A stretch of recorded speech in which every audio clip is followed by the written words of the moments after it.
Assalamualaikum warahmatullahi wabarakatuh. Jumpa lagi para pemirsa. Kita jumpa di channel Ngobrolku ya. Hari ini kita belajar lagi dengan Ustadz kita, Ustadz Yahya Abdurrahman Asi, di mana beliau adalah mudir Pondok Pesantren Al-Mu'min Nguruki Sukoharjo Surakarta. Nah, hari ini temanya bagaimana pandangan Islam tentang pemimpin yang suka tidak amanah, istilahnya suka berbohong, katakanlah begitu.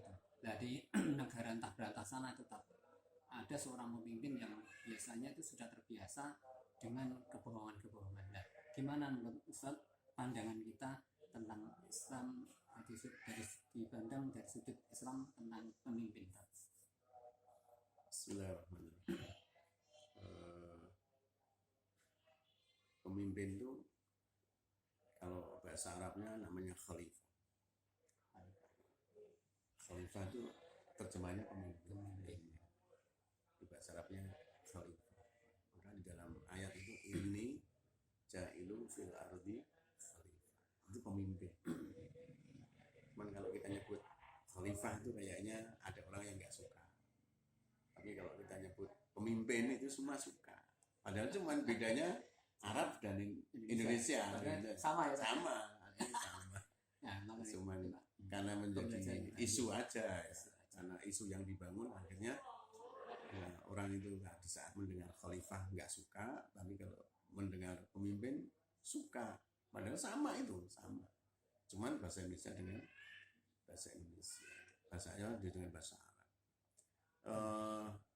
Di dalam sebuah kehidupan umat Islam itu ada hadis yang cukup panjang, kullukum ra'in wa kullukum mas'ulun an ra'iyatihi. Ini artinya bahwa seluruh kita manusia ini adalah pemimpin, dan pemimpin itu bertanggung jawab kepada yang dipimpin. Jadi kalau seorang presiden itu bertanggung jawab dengan yang dipimpin. Bagaimana dia akan membawa rakyatnya, bagaimana dia akan menghantarkan rakyatnya, bagaimana dia akan menghidupkan rakyatnya, bagaimana dia akan memberikan sebuah nilai-nilai yang terbaik untuk rakyatnya. Itu seorang pemimpin. Jadi pemimpin apa saja, bisa pemimpin negara, bisa pemimpin sekolahan, bisa pemimpin masjid, bisa pemimpin desa, pemimpin apa saja. Nah, yang namanya pemimpin itu dia punya tanggung jawab yang cukup besar. Tanggung jawabnya bukan hanya di dunia, tapi tanggung jawab di akhirat. Maka di saat khalifah itu kita nggak usah sakit hati, itu memang istilah aja.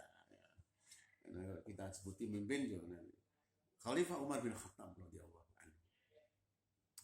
Di saat menjadi khalifah dan berpusat di Madinah, beliau mengatakan bahwa kalau seandainya ada khimar itu binatang yang di dalam kehidupan Islam itu dianggap binatang yang tidak sopan karena suaranya sangat tinggi, tinggi dan suaranya tidak enak didengar. Kalau seandainya di Irak itu ada khimar yang tergelincir, maka saya akan bertanggung jawab di akhirat. Jadi khimar yang tergelincir. Anda bisa bayangkan bagaimana kalau seandainya ada binatang yang tergelincir di Irak, padahal pusat khilafahnya ada di Madinah. Berapa jauhnya itu? Jadi maknanya sampai binatang pun seandainya terjadi sebuah kedoliman, artinya dia tergelincir, dia kelaparan, itu pemimpin itu ikut bertanggung jawab di akhirat. Apalagi manusia. Maka pemimpin ini tidak mudah dan tidak ringan. Maka orang Muslim yang mengerti betul, dia tidak pemimpin biasanya malah nggak mau karena memang berat tanggung jawab dunia akhirat. Nah, tujuannya adalah maka itu kullukum ra'in, bertanggung jawab. Nah, pemimpin juga harus bertanggung jawab kepada rakyat. Bagaimana menghantarkan menghantarkan dengan kejujuran. Kenapa di dalam sifat Rasulullah itu yang disebutkan asidku dulu, sidkun, jujur, kok tidak cerdasnya dulu gitu. Tapi yang disebutkan Rasulullah itu, sifat Rasulullah itu jujur duluan, padahal beliau juga cerdas. Tapi kenapa tidak disebutkan cerdasnya dulu? Karena kecerdasan tidak ada maknanya kalau orang itu nggak jujur. Kecerdasan itu akan menghancurkan orang lain kalau dia kan tidak jujur. Maka jujur ini menjadi kata kunci utama bagi siapa saja yang ingin menjadi seorang pemimpin. Karena dia harus jujur kepada Allah, jujur kepada Rasulnya, jujur kepada agamanya, jujur kepada masyarakatnya. Nggak boleh kemudian tidak begitu, karena jujur ini menjadi sebuah sifat yang awal. Maka Rasulullah mengingatkan, dan ayatul munafik salasah, kata Rasulullah. Ciri orang yang munafik itu 3, kata Rasulullah. Munafik itu apa? Munafik itu antara lisan dengan hatinya berbeda. Lisannya bilang A, hatinya bilang B. Itu munafik. 3 ciri itu Rasulullah menyebutkan dengan jelas. Ayatul munafik salasah. Kalau 3 ini ada pada dirinya, dia adalah orang yang munafik khalis. Munafik 24 karat. Apa cirinya? Idza hadatsa kadzaba. Ciri seorang munafik itu jika dia berbicara pasti dusta. Jadi sifat dia menjadi, namanya dusta itu menjadi sebuah buah bibir. Itu ciri munafik. Di mana-mana dia berbicara mesti isinya berdusta. Wa idza wa'ada akhlafa. Kalau berjanji mesti mengingkari. Mengingkari, pokoknya janjinya apa saja dia ingkari. Enggak peduli. Wa idza tu'mina khana. Kalau dipercaya dia berkhianat. Nah ini kalau orang sudah memiliki ciri seperti ini, ngomongnya selalu berdusta, janjinya selalu diingkari, kepercayaan masyarakat dikhianati. Ini kan berbahaya dalam kehidupan dunia akhirat. Sangat berbahaya dalam kehidupan akhirat dunia. Maka seorang pemimpin apa saja, pemimpin negara, pemimpin desa, kabupaten, pemimpin rumah tangga, pemimpin sekolahan, pemimpin pesantren, itu kalau sudah memiliki ciri yang kayak begini, ya nggak ada maknanya, nggak ada harganya. Tidak ada harganya di depan Allah, di depan Rasulnya, di depan masyarakatnya. Apalagi pemimpin pesantren, dia selalu berjanji kepada santrinya, tetapi ternyata janji itu selalu diingkari sama kiainya. Sakit. Dia pemimpin tapi dia sangat berdosa. Itu kan luar biasa itu. Jadi Islam itu akan memberikan sebuah pendidikan yang sangat luar biasa kepada siapa saja. Dan tidak ada yang jelek. Semua baik. Semua baik. Itu nilai-nilai Islam. Maka kalau nanti antum jadi pemimpin, itu ya harus pemimpin yang baik. Kalau ngomong jujur. Ya, kalau berjanji menepati. Kalau dipercaya, dia tidak mengkhianati. Bahkan dalam hadis yang lain Rasulullah mengisyaratkan nanti hari akhir itu akan ada, akan terjadi, tandanya apa? Di antara tandanya itu, tandanya di antaranya adalah orang yang suka berdusta malah dipercaya. Suka berdusta itu dipercaya. Jadi makin banyak berdusta, dia makin dipercaya oleh orang. Itu tanda hari akhir, kata Rasul. Ya, itu begitu. Orang yang suka berdosa itu malah justru dipercaya. Orang yang berkhianat, suka mengkhianati tanggung jawabnya, itu justru malah dikasih amanah. Tapi orang yang memegang amanah malah disingkirkan. Saat ini terjadi. Saat ini terjadi. Kemudian yang ketiga, adanya ruwaibidah. Rasulullah, para sahabat bertanya, apa itu ruwaibidah ya Rasulullah? Ruwaibidah adalah orang yang tidak mengerti Islam berbicara tentang Islam. Nah, tiga-tiganya ini sudah ada sekarang. Tiga-tiganya sudah ada. Orang tidak mengerti Islam, dia tidak mengerti nilai-nilai Islam, membaca dalil macam-macam nggak ngerti. Tapi seakan-akan menjadi seorang ulama yang berbicara masalah Islam. Akhirnya kacau. Dulu, sesat dan menyesatkan. Orang yang mestinya tidak layak untuk diberi amanah. Karena dia suka mengkhianati. Justru mau dikasih. Itu kan membahayakan kehidupan. Orang yang mestinya dia suka berdusta, suka berbohong, itu mestinya, ya sudah dia memang orang berbohong. Justru malah dibenarkan. Nah ini saat ini terjadi di masyarakat. Maka kita harus hati-hati suatu ketika nanti kita diberikan amanah oleh Allah Subhanahu wa taala, apapun bentuknya. Apakah amanah kepala keluarga, amanah kepala sekolah, amanah-amanah yang lain, dihindarkan itu. Supaya kita selalu dipercaya oleh masyarakat. Jujur itu menjadi ciri awal bagi siapa saja yang ingin menjadi pemimpin. Sebelum cerdas. Cerdas itu bisa nomor 2, nomor 3. Tidak ada maknanya kecerdasan seseorang kalau jujurnya itu tidak ada.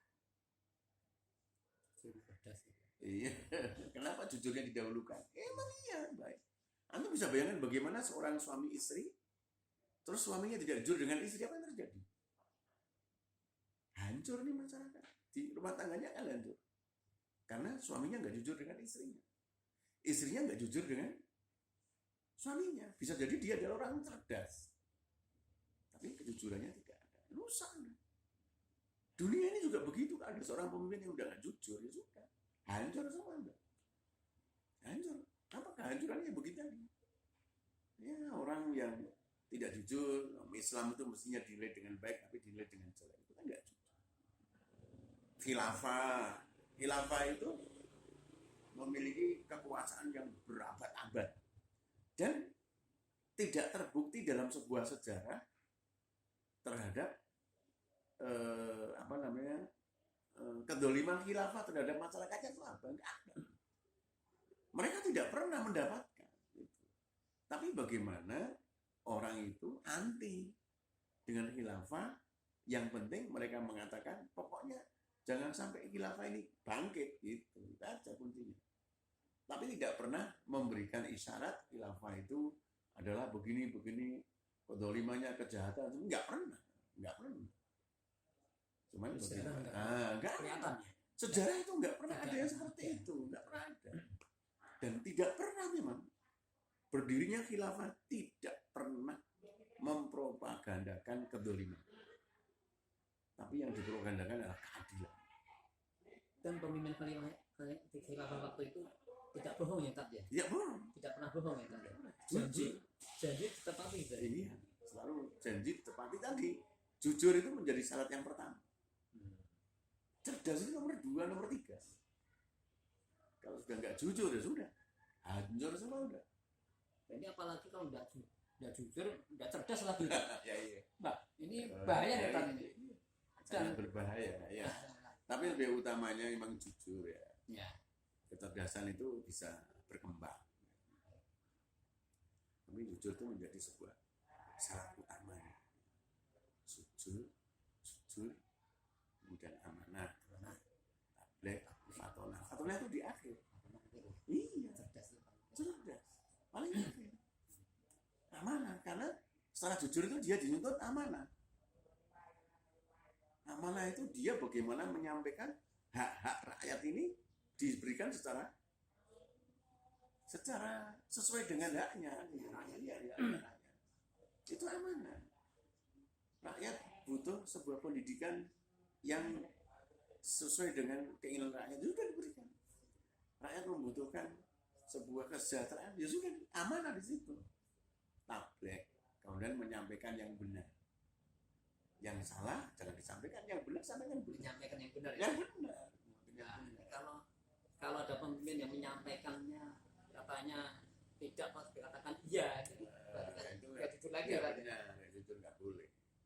ini sekarang ini lah tingkat institusi di negara kita, di negara Indonesia ini kan ada apa namanya istilahnya keadilan sosial bagi seluruh rakyat Indonesia. Jadi maksudnya kan pemerintah itu pemerintah atau pemimpin ya itu kan berkewajiban untuk mensejahterakan rakyatnya ya tapi ya. Nah kalau dilihat dari sudut pandang Islam kan, sebenarnya kan konstitusi di Indonesia sebenarnya sudah khilafah banget sudah maksudnya sudah sistemnya sudah bagus tuh kan. Nah tapi ternyata menghasilkan pemimpin ya maaf kadang-kadang kok sosok tidak menjalankan itu, berarti balik lagi. Ya, jadi sebenarnya rumusan 5 sila itu udah rumusan yang sangat luar biasa.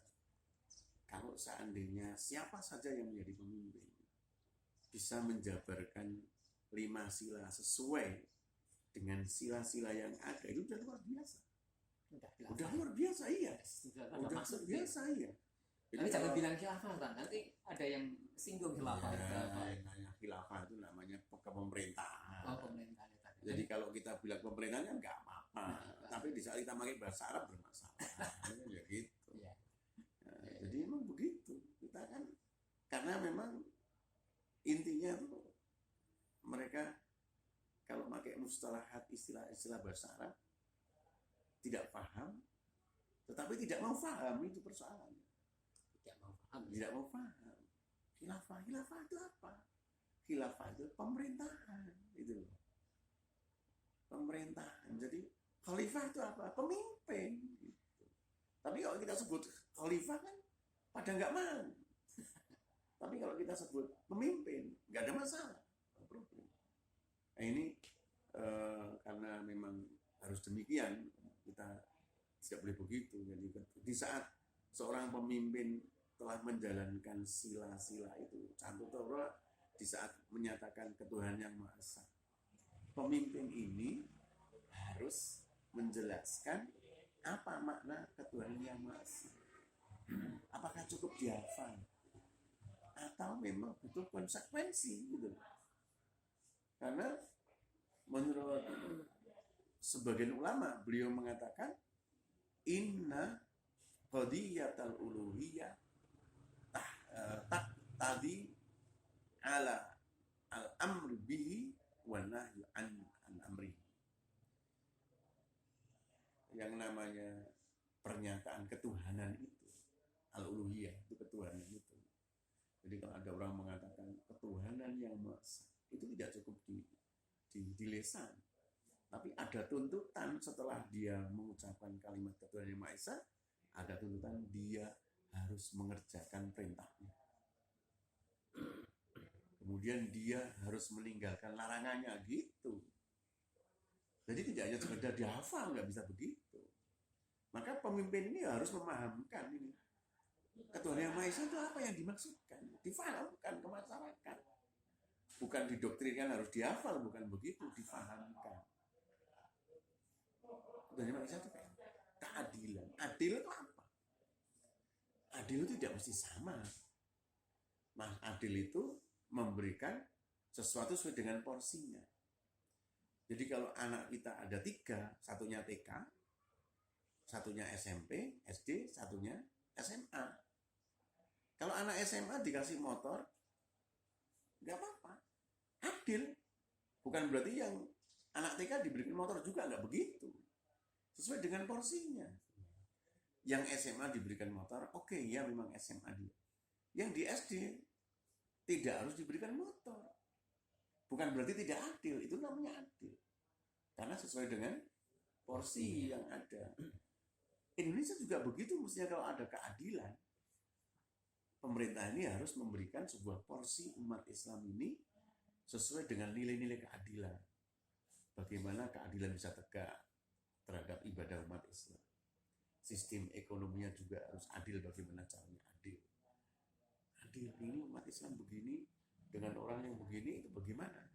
Memberikan sebuah keadilan yang bersama. Keadilan sosial bagi seluruh rakyat Indonesia. Gitu.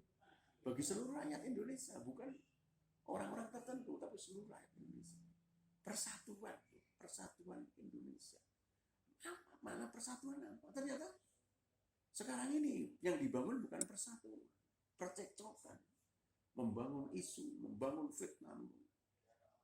Dari mana bentuk persatuan? Artinya sila-sila yang ada itu kalau kita mau menjalankan sesuai dengan amanah para pendiri bangsa ini, selesai. Nggak ada yang disoal. Cuman dibutuhkan seorang pemimpin yang memang memahami tentang sila-sila yang 1 sampai 5 itu dengan pemahaman yang benar. Jangan ditarik kemana-mana. Ya. Oke Kak, mungkin itu kalau kita membahas tentang Pancasila nanti kan ya ada konsekuensinya. dan nanti kita ada waktu sendiri biar lebih detail lagi. Nah, untuk saat ini hari ini kita pemimpin kita tadi kan intinya adalah pemimpin itu harus jujur intinya, jujur dulu baru cerdas yang ke jujur dan amanah yang jujur dan amanah dulu ya. Bukan cerdas dulu. Dan bohong itu bukan tidak termasuk dalam kejujuran. Dan bohong itu kalau pemimpin ya berbahaya ya. Makanya semoga semua dari para pemirsa, kalau kita memilih pemimpin jangan salah sekali orang yang berbohong. Jadi kita lihat track recordnya. Besok kalau kita mencari pemimpin apa saja ya, termasuk pemimpin negara, pemimpin rumah tangga, bahkan calon mantu katakan itu juga pemimpin, itu juga lihat track recordnya. Iya, kalau saya sudah mau mengistilahkan, kalau ingin memilih jangan memilih berapa, tapi siapa gitu. Jangan memberikan berapa, ngasih. Kalau nanti yang dipilih berapanya, nanti kalau jadi mesti nyari apa-apa. Jadi serangan fajar. Iya. Kita lihat serangan fajar. Tapi siapa yang kita tanya itu siapa?